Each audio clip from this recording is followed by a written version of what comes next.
जो सबसे बड़ा है, हमें देखता है और सुनता है। आइए आज हम बात करते हैं दो बहादुर शहजादों की, जिनका नाम था ओमर मोहम्मद। वो दोनों बीबी ज़ैनब के बेटे थे और मौला हुसैन के भांजे थे। बच्चों की ज़्यादा सुननी चाहिए। मौला हुसैन के भांजे थे। जब मौला हुसैन करबला गए तो उनकी बहन जनाब ज़ैनब भी साथ थी और वो दोनों शहजादे भी साथ चले गए। सात मुहर्रम को जब फौजी अजीब ने पानी बंद कर दिया तो वो दोनों बच्चे भी भूखे प्यासे थे, मगर वो दोनों मौला हुसैन से बहुत मोहब्बत करते थे।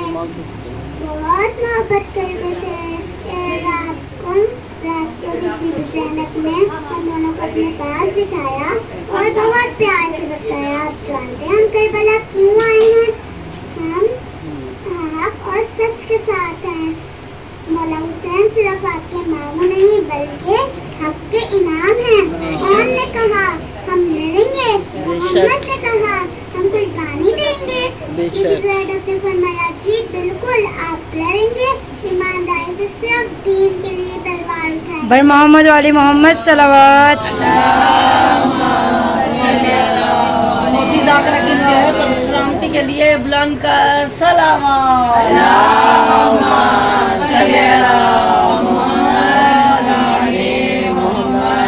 सिर्फ दीन के लिए तलवार उठाएंगे और अगर लड़ते लड़ते मेरे बेटे शहीद हो गए तो यकीनन अल्लाह के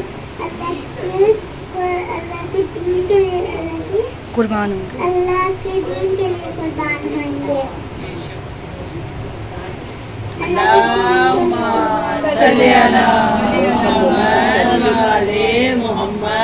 आशूर की सुबह आशूर की सुबह ये दोनों बच्चे अपने मामू से इजाजत लेकर मैदान जंग में अल्लाह का नाम लेकर गए और बहुत बहादुर से लड़े, लेकिन 3 दिन के भूखे प्यासे बच्चे लड़ते थक गए और आखिरकार शहीद हो गए।